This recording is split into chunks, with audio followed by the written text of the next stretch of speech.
ደፋር መሆን መቻል አለባችሁ። እኔ ህይወቴ ላይ ብዙ ነገር ያሳካልኝ ደፋር መሆኔ ነው። በእውነት ነው የምነግራችሁ። ከልጅነቴ ጀምሮ በማይገቡኝ ቦታዎች ላይ ተገኝቻለሁ። የስራ ልምድ የሚጠይቁ ትልቅ የመንግስት መስሪያ ቤት እንኳን ስትፈተሹ በመከራ የምትገቡበት በድፍረት ገብቻለሁ። አጥሩን አይደለም እኮ ያለፍኩት ናትናይ፣ አጥሩን አይደለም ያለፍኩት፣ ፍተሻውን አይደለም በድፍረት ያለፍኩት። በዛ ጉዳይ ላይ ሙያ አለው ብለው ሰዎች መጡ። እንዲህ ተምረሃል አይደል እኛ ጋር እንድትሰራ ሲሉኝ አልተማርኩም። ነገር ግን እናንተ ጋር ከሚሰሩ ሰዎች በተሻለ እንደውም ውብ በሆነ መልኩ ተመልካቾችን አድማጮችን መፍጠር እችላለሁ። በደንብ መስራትም እችላለሁ። የማሳመን አቅሙም አለኝ። እኔ በተናገርኩ ቅጽበት አንድ ባለሙያ እንኳን ከጎኔ ቢቆም ያ ባለሙያው ያወራውንም አስፈላጊ ከሆነ እኔ ከባለሙያው በተሻለ ቆንጆ አድርጌ በእኔ ሲነገር እኔ ባለሙያው እስከምመስል ድረስ መናገር ማስረዳት እችላለሁ። አቅሙ አለኝ። ባለሙያው ተቀምጦም ከሱ ያልተናነሰ ተመሳሳይ ጥያቄ ተጠይቀን እኔ የተሻለ ምላሽ የሰዎችን ፍላጎትና የሰዎችን ስሜት የሚያረካ እሱ ከሚሰጣቸው ተስፋ በላይ እኔ ከተስፋም አልፎ እርግጠኝነትን መስጠት የሚችል አንደበት አለኝ። መግባት እችላለሁ ብዬ አሳምኜ ገብቼ ደሞዝ በልቻለሁ። ስለ እውነት ነው የምነግርሽ። ይሄ ሁሉ ያመጣው ድፍረት ነው። ድፍረቱ ግን ከማስተዋል ጋር ስለሆነ ነው። ገባር ኢጓር ዝም ብሎ ድፍረት ቢሆን ኢጓር አቅጣጫም አይኖርም። በስሜትማ በሽታ ነው። ራስን እንደ ልዩ አድርጎ ማሰብ እንደሷ በማስተዋል በእውቀት የታገዘ ድፍረት ማለት ነው። አንድ ሰው እኮ ስለሚናገረው ነገር በቂ የሆነ ሪሰርች ካለው ከዛ ክርክር አለበት ነበር ዲቤት ሲሄድ አይፈራም። ያልተዘጋጀ ነው የሚፈራው። ተማሪ የሆናችሁ አታስታውሱም እንዴ? ፕሬዘንቴሽን ላይ ወይንም ደግሞ ምናልባት ፕሬዘንቴሽን የሚባል ነገር በማይታወቅበት ስርዓት ውስጥ የተማረ ሰውም ካለ ምናልባት የኔን ቪዲዮዎች የሚመለከቱት ከ30 ዓመት በላይ ሰዎች ናቸው። ስታቲክሴ እንደዛ ስለሚል 50% ከ25 ዓመት እስከ 40 ዓመት ነው የሚለው እና ከ30 በላይ ያሉት ናቸው ደግሞ 30% የሚይዙት። ምናልባት በእናንተ ጊዜ ትምህርት ስትማሩ አካባቢ ሳይንስ ምናምን ነበር አይደለ? ከዛ እንግሊዝኛም ትምህርት ላይ ኖር ይችላል። ምናልባት እንግሊዝ ከሚለው ቋንቋ ውጭ ማለት ነው። በዛ ሁሉ ሂደት ውስጥ የሆነ የተለያዩ ስፖርታዊ እንቅስቃሴ ሊኖር ይችላል። ነገ ትግል አለ ሊባል ይችላል። ነገ ሩጫ አለ ሊባል ይችላል። ስለዚህ ኦልሬዲ ሰውነቱ ሩጫን ያለመደ ስጋ ይፈራል። ልቡም ይደነግጣል። ልብ ሁሉ ይመታል በሰዓቱ ማለት ነው። እንዲሁም ሩጫው ዝግጁ ካልነበርክ ማርኬ ይቀነስብኛል ብለህ ተማሪ ሆነህ ትፈራ ነበር። ለምን? ስላልተዘጋጀ ነው። ደፋር ሁን ስለ ሳትዘጋጅ አይደለም። ተአምር ጠባቂ መሆን የለብህም። ብዙ ሰው ተአምር ይወዳል። በነገራችን ላይ ራሱን እንደ ልዩ ያስባል። እኔ ቢያንስ ለብዙ ዓመታት ራሴን እንደ ልዩ አስቤያለሁ። ከዚህ በፊት ሌላ ቪዲዮ ላይ ነግሬያቸዋለሁ። በጣም ደፋር ነበርኩ ከሚባለው በላይ። በመርከብ እየሄድን ምናምን ቃል በቃል እችል ነው ያልኩት። በመርከብ እየሄድን ሰዎች ሁሉ ቢሞቱ እኔ ግን እተርፋለሁ። የመርከቧን ትንሿን እንጨት ላይ ተንጠልጥዬ ራሴን በእርግጠኝነት ደሴት ላይ ነው ማገኘው ብዬ አስብ ነበር። ከዛ እንዴት ነው እንደዛ የምታደርገው ስባል በቃ እኔ የተለየው ስለሆንኩ እኔ ደፋር ነኝ፣ እኔ ጀግና ነኝ። ያኔ ስሜት ስለነበረ ነው። እችን ነገር ከተውኩ ገና 3 ዓመት ቢሆነኝ ነው በነገራችን ላይ። ያኔ ስሜት ነው። ግን ከዛ ሁሉ ሰው የሚያተርፈው ዋና መቻለን ስኪሉ ገባር መርከቡ ሲገለበጥ እኔ አባይ ማዶን ስሻገር ያደግኩ ልጅ ከነበርኩኝ አይከብደኝም። ጣና ሐይቅ ላይ እነ ሰዎች በጀልባ ሲሄዱ እኔ ገዳም ደርሼ የሚመጣው ተሳለም የሚመጣው ዋኝቼ ነበረ የሚል ታሪክ ቢኖረኝና የምርም እንደዛ ከሆንኩ ኦፍኮርስ መርከቡ ተገልብጦ ሺዎች ሞተው እኔ እሰርፋለሁ ብዬ ደፍሬ መናገር እችላለሁ። ተጨባጭ ሆነ ነገር አለኝ፣ ማስተዋል አለኝ። ስሜት ብቻ አይደለም። ብዙ ሰዎች ግን የስሜት ደፋሮች ናቸው። እኔ ግን ዛሬ የማስተዋል የእውቀት ደፋሮች መሆን አለባችሁ። ደፋር በመሆኔ ህይወቴ ላይ እጅግ ብዙ ነገሮችን አትርፌያለሁ።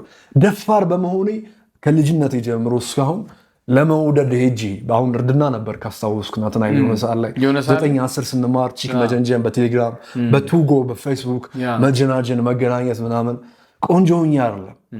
ገባህ አይደለ? የሆነ ጥሩ ገጽታ ኖሮኝ አይደለም። የሀብታም ልጅ ሆኜ አይደለም።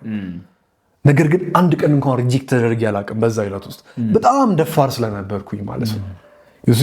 ድፍረትና ደግሞ ከፍተኛ የሆነ በራስ ላይ ያለ እምነት ከማስተዋል ጋር ከስሜት ጋር አላልኩም። የትኛዋንም ሴት ልብ ያንበረክካል። ዛትፏታይሳይ ኢቭን በዚህ ጉዳይ እንምጣ ከተባለ ማለት ነው። ሌሎችም ብዙ ያተረፍኳቸው ነገሮች አሉ። እነሱ ይቅሩ። ከዚህ በላይ አልፎ መናገር የራስን ሰነድና ሚስጥር አሳልፎ መሸጥ ነው። ሰዎችን በቀላሉ ባህሪን እንዲረዱ ስለሚያደርግ ማለት ነው።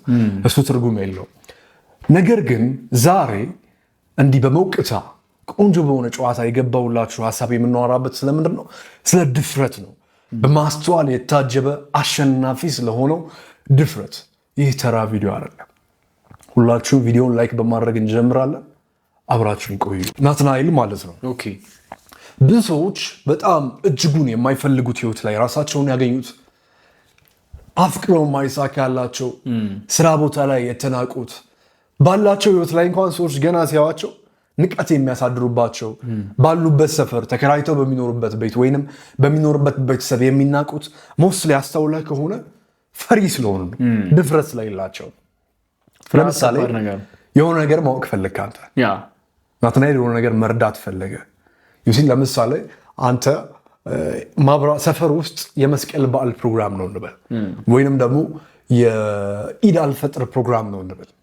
ከዛ ሰደቃ አለ ወይንም ደግሞ ድንኳን ይጣላል። ቆንጆ የሆነ ድንኳን አለ ለመስቀል ፕሮግራም ለማክበር። የሰፈር ሰው ብዙ ጊዜ መስቀል እንደዛ ያከብራል። በሪታርዶ ሰደቃም ይሰጣል በእስልምና ውስጥ እንደዛ። በተመሳሳይ በዛ ሂደት ላይ ማብራት አምፖል የሚቀጥል ሰው ጠፋ። እንግዲህ ብዙ ሰዎችን የሚያጋጥም ነገር። ለምን? ሰዎች ማብራት ስለሚፈሩ፣ ማብራት ይፈራሉ መቀጠል ማለት ነው፣ የኤሌክትሪክ ሆን። ከዛ በኋላ አንተ ግን ትችላለህ። ነገር ግን ሰፈር ውስጥ አይናፋር የምትባለው ልጅ ነህ እንበል። ማነው ይህ መስራት የሚችለው ሲባል የእኔ ጉዳይ ምንድን ነው እኔ ነኝ በል። ደፋር ማለት ነው። ስለምትችል እኮ አይደለም ለማድረግ ስላለ ተነሳሽነት ስትል አድርገው። አይብራ አምፖሉ። ይህን እንደ ምሳሌ ነው አምፖሉ ያመጣው። ምንም ጉዳይ ላይ ሰዎች ይህን ነገር ማድረግ የሚችለው ማን ነው ሲሏችሁ እኔ ነኝ በሉ። እመኑኝ ማለት ነው። ጉዳዩ ፈጽሙት፣ አከናውኑት። ተሳካላችሁም አልተሳካላችሁም ኢዳዝም ማተር፣ እሱ ትርጉም የለውም። የሰዎች ስነ ልቦና ስለ እናንተ የሚመዘግበውና የሚይዘው ለእናንተ ያላቸውን ክብር የሚወስነው ለምንም ነገር ፈጣን የሆነ ድፍረትን ቆንጆ ከሆነ የማስተዋል ምላሽ ጋር መስጠታችሁን ነው እንጂ ስለ ውድቀታችሁ ማንም አይመዘግብም። እመኑኝ። ነገር ግን ሰዎች ይሄንን ላለመቀበልና የእናንተን የበላይነት፣ ገዥነት፣ ደፋርነት፣ የእነሱን ትንሽነት ላለመቀበል ግን የትኛውን እንደመዘገቡት ያስመስላሉ። ልክ ሰዓቱ ይስቁባችኋል። ምናምን እንዴ እኔ ነኝ ብላ ተንቀጭቅዣ ወታውናን አልተዋረደች ምናምን እያሉ ይስቃሉ። ከዛ ሁሉ ሳቅ ጀርባ የሚሸፍኑት አንድ ትልቅ ድብቅ ነገር አለ። እሱ ምን ይመስላል ናትናኤል? ከፍተኛ የሆነ ምን አለበት እኔ እንደዚህ አይነት ድፍረት ቢኖረኝ፣ ብሳሳት እንኳን መሳሳትን ሳልፈራ ፊት ለፊት ወጥቼ የማከናወን የማድረግ አቅሙ ቢኖረኝ የት በደረስኩ ኖሮ የሚል ከፍተኛ የሆነ ድብቅ የሆነ ጸጸት አለባቸው። እሱን ነው በሳቅ የሸፈኑት። መሳሳታችሁ አይደለም ሰዎችን የሚያሳስባቸው ጋይስ፣ እሱ አይደለም ሰዎችን የሚያሳስባቸውና የሚያስጨንቃቸው፣ የሚያስቀናቸው፣ ያስቆጣቸው በስተታችሁ ያላገጡትና የሳቁት ከሱ ያለው ትልቁ ጀርባ ምንድነው? ድፍረታችሁ ነው ያበሳጫቸው። መሪነታችሁ ነው ያበሳጫቸው። መሪዎች ደፋር ናቸው። ከስሜት ጋር አይደለም፣ ከማስተዋል ከምክንያታዊነት ጋር ማለት ነው። ያ በሚገባ አብዛኛው ሰው እንትን ይላል ወይ አንዳንዴ አጋጥመህ ልክ እንዳልከው እንደዚህ አይነት ሰው የተሰበሰበ ቦታ ላይ የሆነ ነገር አድርገህ ከዛ በኋላ ወይ ስትሳሳት ወይ ያረከው ነገር ትክክል ሳይመጣ ሲቀር ሰው በጣም ኮንፊደንስ አለኝ ምናምን ብለህ እንትን ትላለህ ምናምን ብሎ እንደ አሽሙር ይናገራል። እና ያ ነገር ዲፕ ዳውን አንተ እንዳልከው በጣም የሚገርም አገላለጽ ነው የገለጽክላቸው። በቃ እነሱም በውስጣቸው ያስቡት በጣም ምን አለበት ከፍተኛ የሆነ ቅናት አለባቸው። ደግሞ መሳሳት አይደለም ፖይንቱ። ለወንዶች በዚህ አጋጣሚ ከማይሞክር ወንድ ሂዶ ራሱን እንዳራዳ ቁጥሩ ጥግ ላይ ሂዶ በሚሳሳቱት ከሚስቀው ወንድ በላይ ሴቶች ሞክሮ ለተሳሳተ ወንድ ከፍተኛ የሆነ ሴክሹዋሊ ኢሞሽናሊ አትራክሽን አላቸው። ቢሊቭ ሚ። ምክንያቱም መሪ ማለት ምን ማለት እንደሆነ ሴቶች በሚገባ ያውቃል። የተሳሳተ ወይንም የተስተካከለ ሰው አይደለም፣ ወይም ፍጹም የሆነ ፍጹም ያልሆነ አይደለም። መሪ ማለት በምክንያታዊነትና በልበ ሙሉነት የሆነ ውሳኔ መስጠት የሚችል ማለት ነው። ከዛ ስለሚፈጠረው ነገር ኃላፊነት የሚወስድ ይሄ ግን ብዙ ሰው የለውም። የብዙ የበታችነት ስሜት ከዚህ ይመነጫል። ደፋር አለመሆኑ ብዙ ነገር አሳጥቶታል። በጣም ብዙ ነገር የሲኢኦ መሆኑ የቻለ የሚሰራበት መስሪያ ቤት ሁሌ ሌላ ሰው ይቀጥራል። ለምን? ሪስክ መውሰድ እሱ ይፈራል። ፈሪ ነው። ደግሞ ይሄ ቢሮክራሲ ይበዛል እንጂ ኢትዮጵያ ውስጥ የትኛውም ዓለም ህጎች ይበዛሉ። ይሆናል ህግ እኮ ብዙ ነው። በህግ መጮት ግን አይችልም። ብዙ ሰው ፈሪ ነው። የሆነ መስሪያ ቤት ውስጥ የሆነ ሰው እየሰራ ስንት ዓመት እኮ እዛ ቆይቷል። እሱ እስካሁን ሲኢኦ መሆን አልቻለም። ሳይኮሎጂ ስላልገባው ነው። ደፋር የመሆን ስነ ልቦናን ስላልተረዳ ነው። ከማስተዋል ጋር ከስሜት ጋር አላልኩም። እችን እንደ ማንቂያ ደውል ያዙልኝ። ማስተዋልና ስሜት የሚባለው ነገር በጣም የተለያየ ነገር። ምክንያታዊ መሆንና በስሜት መነዳት በጣም የተለያዩ ነገሮች ናቸው። በጣም እና ላይክ መስሪያ ቤት ላይ እዛ ይሰራል ምናምን፣ ግን ፈሪ ነው። ለምሳሌ ድንገት የሆነ ባለ ሀብት መጣ። የሆነ ባለ ሀብት ድንገት መጣና መስሪያ ቤቱ ላይ የሆነ የሚሰራው ስራ ነበረው። ኢንቴሪየር ዲዛይን ሊያስቡ ነው ተባለ። ሙሉ ህንፃው የ30 ሚሊዮን ብር ቼክ ጻፍልኝ ሲሉት ይንቀጠቀጣል። ምክንያቱም እሱ ከመጻፍ በፊት ህጉ ምን ያዛል? የሚሞሉ ፎርሞች አሉ፣ ውልና ማስረጃ የሚባሉ ነገሮች አሉ። እነሱ ጉዳዮች አሉ። ኦኬ ያወራው ያለ ማብራት ጠፋ። ነገር ግን ቶፒኩ በጣም ቆንጆ ስለሆነ እንቀጥል። ችግር የለውም። የፀሐይ ብርሃን ከላይ የሚላክልን ይበቃናል ብዬ አስባለሁ። ላለማቋረጥ ነው የቪዲዮውን ሀሳብ ማለት ነው። ከኢነርጂ ከሞራሉ እንዳንወጣ። ምክንያቱም የሆነ ተዘጋጅተን አጥንተን አንብበን ከሌ እንዳለው ምናምን ብለን አይደለም የምናወራው። ልክ ተቀምጠን ሀሳብ ስንቀያየር በእኛ ላይ ያለው ኃይል ነው መገለጥ የሚጀምረው። ኃይልን ማቋረጥ ደግሞ ነውር ነው። ኦልሬዲ የሚመጣ በረከት፣ እውቀት፣ ጸጋ እስካለ ድረስ እሱ መተንተን ነው፣ መጮት ነው፣ ማውራት ነው አይደለ? ስለዚህ ወደ ሀሳባችን ንግባ። የራሱ የሆነ ፕሮሲጀር አለው አይደለ? ናትናኤል እንዲውልና ይሄኛው አካል ለምዶታል ይሄን ሲስተም። እኛ ግን ስላለምር ነው ፈሪ እንሆናለን። ለመልመድ ደግሞ ግዴታ ጣጣ ውስጥ መግባት ያስፈልጋል።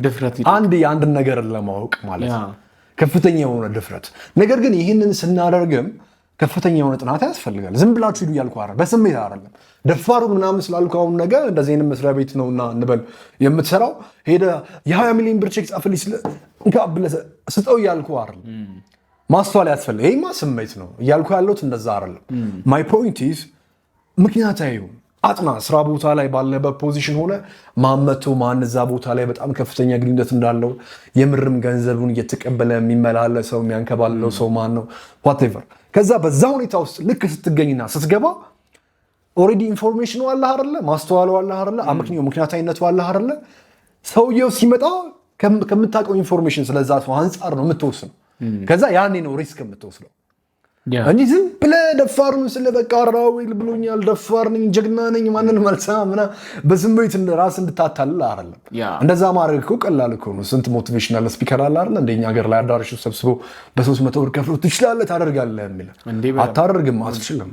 ማድረግና መቻልን የሚሰጡ ማስተዋል የሚባል ትዕግስት የሚባል እውቀት የሚባል በራስ ላይ እርግጠኛ የመሆን ስሜትና ነገን አለመፍራት፣ አሁን ለሚያደርጉት ነገር ኃላፊነት መውሰድ የሚባሉ ትልቅ ቁልፎች ያስፈልገዋል። ያለበለዚያ አትችልም። እነዚህን ስላሟላው ደፋርነት ነው እኔ እያወራሁ ያለሁት። ለምሳሌ ረሳሁት እንትኑን ዋናውን የካራክተሩን አካል በጠቅላላው ግን የሰው ልጅ ነው። በየትኛው ሃይማኖት ውስጥ እንደሆነ ረስቼዋለሁ፣ ዋቴቨር ወይንም በየትኛው የንግስና ታሪክ ውስጥ እንደሆነ እንኳን ረሳሁት፣ ችግር የለውም። እንደ ሰው ልጅ ታሪክ እንውሰደው። አንድ ንጉስ ነው ወይም አንድ የጦር መሪ ነው ወይም ጀነራል ነው። ለማጥቃት የሆነ ሀገር ላይ ይሄዳል። በጣም ብዙ ሺህ ወታደሮችን ነው የያዘው። ከዛ በኋላ ሲዩን ከፍተኛ የሆነውን ኦሽን አቋርጠው ልክ እዛ ይወርዳሉ። ገባህ አይደለ? ወደ ጠላቶቻቸው የሚደርሱበት ቦታ ላይ ቀጥታ ያደረገው ምንድነው? ሙሉ ጋዝ አስነስንሶ መርከቡን ያቃጠለው። እንዳይመለሱ እንሞታለን ወይም እናሸንፋለን እንጂ አንወርም። ይህን ታሪክ ሰምቼ አውቃለሁ። ከዚህ በትክክል በመርከብ ሄደው ሁሉም ፈሩ። መዋጋት ነገር ሲፈሩ ጊዜ ሄዱ መርከቡን አቃጠለው። አሁን ይህ ሰው ከፍተኛ የሆነ የወንዶችን ስነልቦና የማወቅ ብቃት አለው ማለት ነው። ወንዶች ሁለት አይነት ስነልቦና አላቸው። ከፍተኛ የሆነ በቃ በደንብ የሚታ አንደኛው ፍጹም እንደማይሆን ላወቁት ነገር ያን ነገር ለማሳካት የማያደርጉት ነገር የለም። ገባህ አይደለ? በቃ ምርጫ እንደሌላቸው ካወቁ ማለት ነው። በቃ ምርጫ እንደሌላቸው ከገባቸው ግዴታ አማራጭ ያሳጣቸውን ጉዳይ ለማሸነፍ ነው የሚሄዱት። ይሄ የወንድ ስነልቦና ነው። የወንድ ስነልቦናቸው አንሶ ሴታ ሴት የሆኑ ወንዶች ግን ፈሪና ለምጥምጥ ስለሆኑ ቤት ነው የሚተኙት፣ አይወጡም። ገባህ አይደለ? ይሄ ከፍተኛ የሆነ አቅም ስላላቸው ሰዎች ነው እንጂ ተስፋ ቆርጦ በአንዴ ነው ኩርትምትም የሚሉት። እንደ ኢዮብ እንኳን ትዕግስት የላቸው፣ እንደ ዮሴፍ እንኳን በጽናት ውስጥ የመራመድ አቋም የላቸው። ለስሙ ግን መጽሐፍ ቅዱስን ቤታቸው አስቀምጠው ወይንም ቁርአኑን አስቀምጠው ሲያነቡት ሊውሉ ይችላሉ። ነገር ግን ኃጢአት መስሏቸው አለማንበብ እየፈሩ ነው እንጂ የሚያነቡት ገብቷቸው አይደለም፣ ሀሳቡን ተረድተው ታያውቁ። ሁለተኛው የወንዶች ስነልቦና ምንድነው? ወንዶች የማያዩትን ነገር ደግሞ አይሆን። አሁን ለምሳሌ አስተውለህ ከሆነ አንዳንድ ፊልሞች ላይ አደገኛ የሆኑ አውሬዎች ሲመጡ የሆነ ሀገር ላይ የወንዶች አይኖቻቸውን ካሰሩ በኋላ ነው ፍልሚያ የሚያስገቧቸው። ላይክ ለየት ላሉ ክሌሸሮች ማለት ነው። የማያዩትን ነገር ወንዶች አይፈሩ። ቢልኝ በጣም ደፋሮች ናቸው። ለዛ ነው ሁሌም ቢሆን ወጣት ልጅ እሳት ነው አይደል? የእሳት ዘመን የእሳት እድሜ እኮ ነው የሚባለው። ለምን ነው? ብዙ ነገር አላየህማ፣ እስር አታውቅማ። መንግስት እነካለው ብለህ ጥፍሩ ሲነቀል አላየህም። ከተነቀለልህ በኋላ ግን ልጅ ኧረ ተረጋጋ አንተ ልጅ ትላለህ። ተረዳጋ። የማያዩትን ነገር ሰዎች አይፈሩም በጠቅላላ፣ በተለይም ወንዶች ማለት ነው። ይህ ሰው የሰው ልጅ ስነ ልቦና በእጅጉ ስለገባው ነው ይሄን ውሳኔ የወሰነው። ሌላስ በራሱ ላይ እምነት ነበረው፣ የመሪነት ሚና ገብቶታል ማለት ነው። እኔ ካልፈራው እኔ ጀግና መሆኔን ሲያዩ የኔ ተከታዮች ግዴታ ጀግና ይሆናሉ። እኔን መሪ ብለው እስከመረጡ ድረስ በእኔ ላይ የሚያሰለጥነው መንፈስ ደግሞ ህዝብን ስለሚወርስ እኔ ጀግና ሲሆን፣ መንፈሴ ብርቱ ሲሆን፣ ጽናት ያለኝ ሲሆን በእኔ መንፈስ የሚሰለጥኑት ተከታዮች ደግሞ ብርቱና ጽናት ያላቸው እንደሚሆኑ አውቋል። ንጉሱ ራሱን ለመስጠት ዝግጁ ከሆነ እኮ ተከታዩ ራሱን መስዋዕት ለማድረግ አይፈራም። በነጭራሹ ተረዳኝ አይደለ? ንጉሱ ፈሪ ከሆነ ግን ተከታዩም እየከዳው ይመጣል አብሮት። በትክክል ይሄ ስነ ልቦና ስለገባው። ስለዚህ ይሄ ድፍረትና ይሄ ጀብዱ በስሜት አልነበረም ታሪኩ ላይ፣ ደግሞም ተሳክቶላቸዋል። ለምን? በስሜት አልነበረም፣ በማስተዋል ነበረ። ያንን ሲያደርግ መነሻ ምክንያት ነበረው። የራሱንም ህይወት መስዋዕት አድርገው ነው። እንዲሁም ደግሞ አሁን ላይ ነው እንጂ ምናልባት ዴሞክራሲ ምናምን የሚል ቶፒኮች መጥተው ህጉ ይከበራል ማለት አይደለም። ዴሞክራሲ አለ ማለት ሳይሆን ጀስት እጅ ፈጠው ምናምን ትላለህ። በፊት ግደል ነው ገባ በቃ። ምክንያቱም ዘረኝነትን በደንብ ነበረ። ከነሱ ዘር ካልተወለድክ ራሱ መሞት አለብህ። ሰዎችም ድንገት ከተገናኙ ቀጥታ መገዳደል ነው። ከየት መጣ እንዴት ነው ምናምን ይባል ነገር እንትን ነው። ሰርቫይቫል ነው ጉዳዩ። ሂስትሪው ዘመኑ ያ ነበረ። ያ ሂደት ስለነበረም እነዛም ሰዎች አማራጭ የላቸውም ከመታገል ውጭ። ስለዚህ እየፈረደባቸውም አይደለም፣ ሰብአዊ መብታቸውንም ነፍጎ አይደለም። ያን ውሳኔ ወስነው በማስተዋል ነው። ኦልሬዲ እንደሚገደሉ ያውቃል። እጅ ሰጡም አልሰጡም ባሪያ እንደሚሆነው ያውቃል። እንደዚህ አይነት ድፍረቶች ነው ማውራችሁ። ሰዎች በጣም ፈሪ ሆኗል። ሴት ማውራት የሚፈራ ሰው እንዴ? እሱማ ተው ለብቻው። አሁን ሴት ማውራት ለምንድን ነው ፈራው እንዴ? ማለት ሲጀመር የተፈጠረችው ለኔ ለወንዱ አይደለ? ገና ለገና እምቢ ትለኛለች። ገና ለገና አልሰጥም፣ ስልክ አልሰጥም፣ ገና ለገና ኦፖርቹኒቲ አልሰጠኝም ብሎ አይምሮ ውስጥ ነው ያለው እኮ። ገና እኮ አላረጉም እኮ። የራስህ ሀሳብ ነው የሚጮትብህ። ኢማጂኔሽናችን ነው ከእውነታው በላይ የሚገለነ የሚያስቃኝ። በስቶይሲዝም ፊሎሶፊ ውስጥ ያሳባል። ስለ ስቶይክ ባይዘው የሆነ ጊዜ ላይ በረንብ እናወራለን። እና አሁን ምን የሚሉት ባህሪ ነው ይሄ? ራሱ ራስን ማስነፍ ነው፣ ስነ ልቦና ማርከም። ባገኘው አጋጣሚ እንደውም ልብህን የገዛው ሴት ካለች በፍቅርም ሊሆን ይችላል፣ ኖርማልም እንደው በቃ የፈጣሪ ስራ ተደንቀዋል አይደል? ሄዳ አፕሪሺየት ማድረግ መቻል አለብህ። የወንድነት ሚናህም ፍለርት ማድረግ መቻል አለብህ ግዴታ።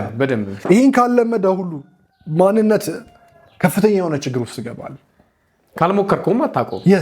ነገ ላይ ከሴት ጋር መኖር በጣም ይከብዳል። ሲቀጥል ደግሞ ሴትን ማናገር ሄደህ ከፈራ ይህ ስነ ልቦና ሴቶችን ወደ መፍራት ያድጋል። ሰው ቀስ እያለ እድሜ ከፍ እያለ በመጣ ቁጥር ስራ ቦታ ላይ ማናጀሯ ሴት በሆነች ቅጽበት የስራ ብቃቱ ሁሉ ይጠፋል። ሼፎች ላይ አንድ ትልቅ ችግር ልንገር፣ የሼፎች ስነ ልቦና። ምክንያቱም እኔ ኩከር ረዳት ሼፍ ሆኜ ሰርቻለሁ። በጣም ከባድ የሆነ ስነ ልቦና አለ። በጣም ፕሮፌሽናል የተባሉ በጣም ጂኒየስ የተባሉ ሼፎች መች እንደሚያበላሹ ታውቃለህ? የቤቱ ባለቤት ከጎናቸው መጥቶ እንደዚህ ሽንኩርት ሲከትፉ ካያቸው ድንጋጤ፣ ኢቭን ሽንኩርት አከታተፍ ይጠፋባቸው። አሁን የቤት ምግብ ስራ ላይ ትለኛለች አያቴ፣ ደስ ያላትን ነው ማበላት። በእውነት ነው የምነግርህ፣ በጣም ቆንጆ ቆንጆ ምግብ። ከዚህ ቪዲዮን ከሚመለከቱት ሰዎች ውስጥ እነሱ በስሙ የሚያውቁትንና በልቶት የሚያውቁትን ምግብ በእርግጠኝነት ምናልባት ኤዥያን ፉድ ውስጥ ከሌለ በስተቀር እኔ መስራት እችላለሁ። ገባ ባይዘው በዚህ ሙያ በጣም እኮራለሁ። ትንሽ ልጎርር ብዬ ነው። አንዳንዴ መጎረር ጥሩ በዚሁ ላውራ እንጂ ነገርልኝ እንጂ ጎራዬ። ይዘን ሲመለከቷቸው ይሄ ችግር ይፈጠራል።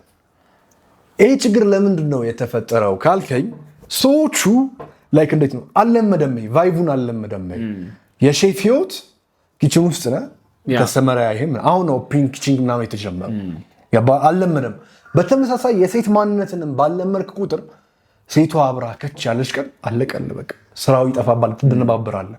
ኮዲንግ ከሆነ የምትሰራው ለምሳሌ እዚህ እንትን ነው የምትሰራው እንበል የኢትዮጵያ ደህንነትና ኢንፎርሜሽን መረብ ኤጀንሲ ሴቷ አለቃውና ስትመጣ ኢንሳ ጋር ኮዲንጉ ሊጠፋባል ማለት ነው።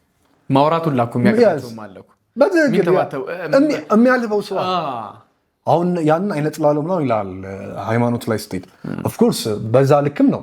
ምክንያቱም ሰው የሆነ እውቀት አይናቅም። ሁሉም እውቀት የራሱ እውነት አለው። ምድር ላይ ዝም ብሎ የተፈጠረ ሰዎች የተስማሙበት ህግ የለም። በነገራችን ላይ ያን ህግ መፍረስ የሚችል ሌላ እውቀት ሊኖር ይችላል። እውቀትን ስለሚበልጥ እንጂ የትኛውም እውቀት ፓወርፉል ነው። ያልብሃል፣ ገባህ? ትደነግጣለህ። ሁሌ ሽሽ እንድትል ሊያደርግ ይችላል። መጫወቻ ያደርገዋል። ገባህ? በልጅነት ከሴቶች ጋር እንዴት መኖር ካልለመድክ ሄደህ ሲሰማ ካላወራ ይሄ ማለት ነው በሌላ ቋንቋ ደፋር ካልሆንክ እነዚህን ፍርሃቶችን ያሸነፍ ካልሄድክ በሴት ጉዳይም ብቻ አይደለም ለሴቶችም ነው ቪዲዮ ባይዘው በዚህም ጉዳይ ብቻ ሳይሆን ደፋር የሆንክ ካልሄድክ ህይወት ላይ ሞር ህይወት ሚዝረብል እየሆነ ይመጣል። ዛሬ ከሴት ጋር እንዴት መኖር እንዳለብህ ካላወቅ ሴቶች እንዴት ብላ ብስኩት ለማስገዛት አንተን እንዴት እንደምታታልል ህፃን ልጅ ሆነ እቃቃ እየተጫወት ካልተማርክ እኔ ጎረቤቴ ጋር የሆነች ልጅ ነበረች ስንጠራራ ቋቅ ብለን ነበር የምንጠራራው። በጣም ህፃን ልጅ ነው እና እኔ ወርጃት ነው የእናቴን ጌጣጌጥ በሙሉ ሰጥቻታለሁ። አንገቴ እኮ ዛሬ ባዶ ሆነ ምናምን ያለች ነበር የምትሰጥ። ገባህ? ያንን ተምሬ ነው ዛሬ ከገኔ ጋር አብራ ያለችው ሴት በስነ ስርዓት ሊድ ማድረግ የምችለው። በዛ መንገድ ካልመጣ ይህ ፈሪነትህን ትተህ ሴቶች እንዴት እንደሚያታሉ እንደሚያጭበረብሩ፣ ወንዶችን በተመሳሳይ እንደዛው፣ ሌሎች ሰዎችን በተመሳሳይ እንደዛው። እንደ ምሳሌ ሪሌሽንሺፕ ነው ስላመጣሉ ብዙ ምሳሌዎችን ማምጣት ይቻላል። ስራ ቦታ ላይ ወስደህ ይህንን ካልተመለከት ቻው ቸልሲ ወንድም በቃ ተበልታል። ደፋር አለመሆነ ፈሪ መሆነ ኢቭን የህይወትን አሰራር ፎርሙላ የሰዎችን ስነልቦና እንዳታቅ ከፍተኛ የሆነ ነቀርሳ ወይንም በሃይማኖት ቋንቋ አይነ ጥላ ሆኖ ህይወትን ሲረብሽ ይኖራል። ደፋር ባለመሆናችን ያላጣነው ነገር ምን አለ? ብዙ ነገር እኮ አጥተናል። በጣም ብዙ ነገሮች አሉ። በጣም ብዙ ነገር የምታጣው ከትንሽ እስከ ትልቅ በትክክል ይሄ ግባ ማትለው ነገር በትክክል ብዙ ነገር ያመልጣል። በትክክል አንዳንዴ ደግሞ እንደዚህ አጋጥሞ አያውቅም። ፈርተ ቢሆን ተሳስተ ጨክነ የሆነ ነገር ታረገውና ወይ ይሄ ነው እንዴ ለዚህ ኤቭሪዋን ኤክስፒሪየንስ አድርጎታል። ሁሉም ሰው በቃ ያ ለካ ሁሉ ውሸት ነበር ለካ ነው እንዴ ስትልከው በሌላ ቋንቋ ያ ሁሉ ድራማ አይምሮ ውስጥ የነበረ ሴናሪዮ ነው። ተጨባጭ ሆኖ ዓለም ውስጥ ምንም አልነበረ።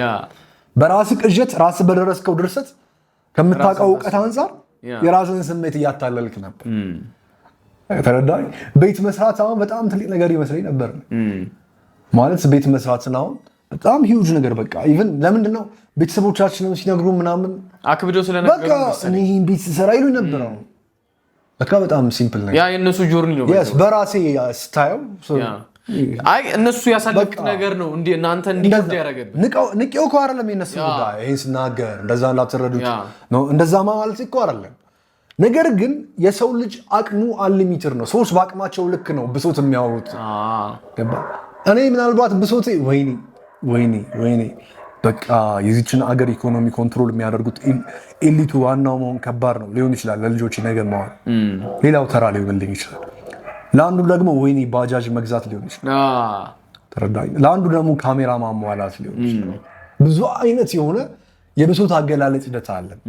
ብዙ ሰዎች ግን እነዛ ብሶት የሚያሰሙባቸውን ጉዳዮች በምንድን ምክንያት ያላሳኳቸው? ደፋር ባለመሆናቸው። ደፋር ስትሆን ትሳሳታለህ፣ ስትሳሳት ትማራለህ። ተራ ሰው መሆን ከፈለክ ይላል በስቶይሲዝም ውስጥ ቅድም ሀሳቡ ስላነሳሉ አንተ ምንም አትናገር፣ ምንም አታድርግ፣ ምንም አትስራ ይላል። ገባህ? በጣም ሲምፕል ነገር። ነገሮችን እንዳሉ ማስቀጠል ቀላል ነው። ለውጥ መፍጠር በድፍረት መንቀሳቀስ ነው ከባድ። ከባዱን ያደረገ ደግሞ ከባድ የሆነ አቅም ይሰጠዋል።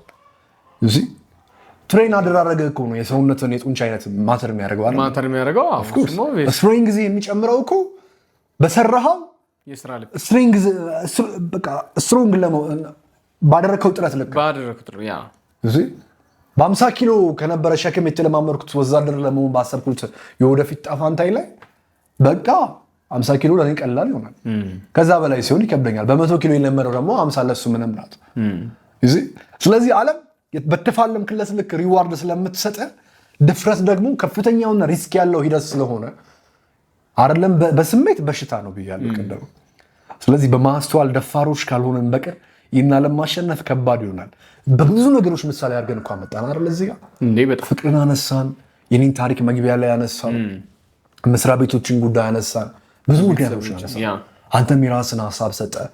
በዚህ ደረጃ አሁን ይህን ቪዲዮ ኢቭን በእርግጠኝነት ይሄ ቪዲዮ ራሱ ደፋሪ መሆን ስነልቦናን ያጋባል። በደንብ ይህን ስናገርኩ ዝም ብዬ አይደለም የማወራው። እንዲህ ስል ምናምን በራሱ እርግጠኛ ሆናል እንዴ ምናምን። እርግጠኛ የሆንኩት በምክንያት ነው። ብዙዎች እኮ የሚነግሩ ነገር አለ። አሁን ጂም ቤት ምናምን ስሄድ እንዲህ ብራዘር ሰላም ብታይኛ ዶርም ጋር አንቺ በቃ አንቺን ከፍቶ እኮ የሆነ ጅላስ ምናምን እኮ በቃ ሁሌ እኮ ነው በቃ ደስ አይልም እንደዚህ ምናምን እንደ አንቺ አክት ያደርጋል ምናምን ይለዋል። በቃ ይገርማል። አቅም አለኝ እንዴ ትላለህ። ገባህ? ፑል ቤት ሜዳ የሆነ ልትጮህ ስትል እኔ ከፑል ቤት የቀረቡበትን የሆነ የዛሬ 3 ዓመት ነው እኔ ያኔ ዝም ብዬ ነው ኦዲዮ የምለቀው። ኦዲዮ ብቻ ቪዲዮ አልቀርጽም ነበረ። ስልኬ ተመታች ነበረች። 4 ዓመት ነው። ከዛ አንቺ የምታወሪውን እኮ ሰፈር እኮ እንለማመደዋለን እንደውም ልበልልሽ ምናምን ብሎ በዘፈን መልክ ዘፈን እንደምሸመድደዋል አይደል? እንደዚህ እንደዚህ እንደዚህ ሲለኝ እንዴ ምን እሺ ነው አልኩ እና ፑል መጫወት የገረመው ለሱ። እኔ እኮ ኖርማል ሰው ነኝ። ሳልፈልግ ከፑል ቤት አስቀሩኝ። እንኳን ቀረው በርግጥ አልችልምም ነበር። አይሆነኝም ጌም ምን ልልህ ነው? ይሄን ስናገር ኃይል እንደሚጋባ ስለማቅረው ልፈልግ ከታሪኬ ብዙ እንደውም እቺ በጣም ትንሿ ናት። ይሄን ቪዲዮ የምትመለከቱ እያንዳንዳችሁ ሰዎች ደግሞ በእኔና በእናንተ መካከል እኔን ስታስቡ እናንተ ልቡ ስለሚፈጠረው እውነት እናንተ ታውቃላችሁ። ገባህ? ፎር ኤግዛምፕል እናንተ ነገር አሁን ራዊል ስታስብ ይመጣል ምስላል። ገባህ? እኔ አንተ ላይ ክሬት ያደረኩት ፐርሶናል አንተ ላይ የምትሰጠኝ ቫልዩ አለ። በኔጌቲቭም በፖዚቲቭም የራስ ምልክት አለ። ሁሉም ሰው እንደዛ። ስለዚህ ይሄን ቪዲዮም ስናወራ የምርም በዚህ ቪዲዮ ድፍረት ይገባል ብዬ አሁን ስለ ንግግርም ልጨምርበት ብዬ ነው ቪዲዮውን ከመጨረሻ በፊት ቅድም ሳውራ የነበረው አሁን በእርግጠኝነት ከዚህ ቪዲዮ በኋላ ራሱ ይጋባባቸዋል ስል ነበር። ያን ያልኩት የምርም ስለሚሰራ ስላየው በማስተዋል ነው። በስሜት አይደለም፣ በራሴ እየጎረርኩ አይደለም። ይሄ ይግባችሁ ለማለት ያክል ኢቭን በንግግር ላይ ሂደት እንኳን ሁሉ ሰዎችን መምረጥ አለብህ። ከፈሪዎች ጋር አትሰለፍ። ራሱ እኮ እንደውም በክርስትና ውስጥ መጽሐፍ ቅዱስ ላይ መጽሐፍ ምሳሌ ላይ ብዙ ነገር ተቀምጧል እኮ። ከፈሪ ጋር እንደዚህ ስለማድረግ አትማከር፣ ከእንትን ጋር እንደዚህ ስለማድረግ አትማከር፣ ከእንደዚህ አይነት ሴት ጋር እንደዚህ ስለማድረግ አታስብ፣ እንዲህ የሆነች እንዲህ አደረገች እንዲህ ብዙ ነገር ተቀምጦላል። ገባህ አይደለ? እንደውም አንድ ሰው ምን አለ ላይክ ድፍረቱ ትልቅ ነገር ስላስተማረ ሰው ልንገራችሁ። ካልተሳሳኩ ናፖሊዮ ይመስለኛል ካልተሳሳኩኝ፣ ከተሳሳኩም ኮሜንት ላይ አርሙኝ። አፍጋኒስታን ነው የሄደው። በጣም ይቆያል። በጣም ከፍተኛ የሆነ ችግር ይፈጠራል። በቃ ሊወጣ አልቻለም ከዛ ቦታ ላይ ማለት ነው። ተረዳኝ። በጣም አስጨነቁት እና እናቱ ምን ነው ቆየ ልጅ እስከዛሬ ሁሉንም በድል እያጠናቀቅ ትመለስ ነበረ። እዚህ ሀገር ምን ነው ቆየ ትለዋለች። የኔ ውድ እናት እኔም በጣም ናፍቀሽኛል። አንቺ ምናልባት የወለድሽው አንድ ናፖሊዮን ነው። እዚህ ያሉ የአፍጋኒስታን እናቶች ግን ናፖሊዮንን ወልደዋል። ለዛ ነው በቅርቡ እመጣለዋል።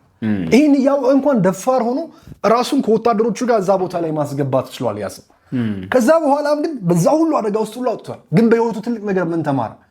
ከሱ በላይ ታላቅ የሆኑ ህዝቦች እንዳሉ ዛሬም ድረስ ባይዘው አፍጋኒስታን በማንም ተሸንፋ አታውቅም። መልክዓ ምድሩ አለ ወዘተ፣ ህዝቡ አንድነት አለው፣ ህዝቡ የራሱ አቋም አለው። በጦርነት ማትሸነፍ ሀገር ነች። ዛሬም ድረስ ዩኤስ እንኳን በቅርብ ወጣለች ከዛ ሀገር ላይ ሙሉ ሁሉ ነገሯን አውጥታለች። በቃ ይሄን ብላ ማለት ነው። ሁሉም ተስፋ ቆርጦባት የተዋት ሀገር ናት። ናፖሊዮ በዛ ጀግንነቱ የጀግንነት ተምሳሌት ሆኖ ብዙ ነገር ሆኖ ፊልሙንም ያዩ ብዙ ሰዎች ሊኖሩ ይችላሉ። ካልተሳሳኩ ነው ስለ ናፖሊዮ የሰውየውን ታሪክ ማለት ነው።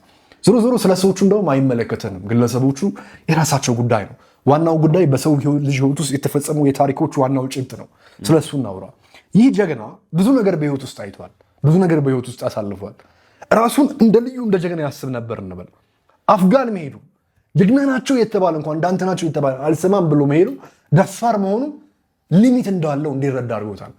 ከዛ በኋላም ስልጣኑን እንዴት መምራት እንዳለበት እንዲያውቅ ረድቶታል። ብዙ ነገር እንዲማርም አግዞታል። እዛ በመሄድ ውስጥ አየህ፣ ደፋሮች በማስተዋል የሚሄዱ ናቸው።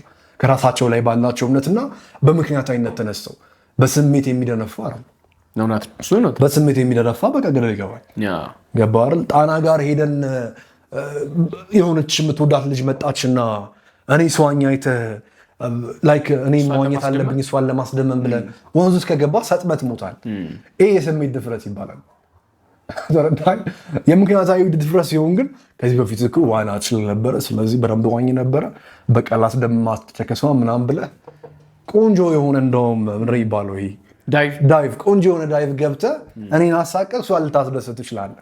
ይሄ በልጆች ምሳሌ በጣም አውርጄ ሳወራ ማለት ነው። ተረዳኸኝ አይደል? ስለዚህ ምክንያታዊ መሆን አለብህ ለድፍረትህ።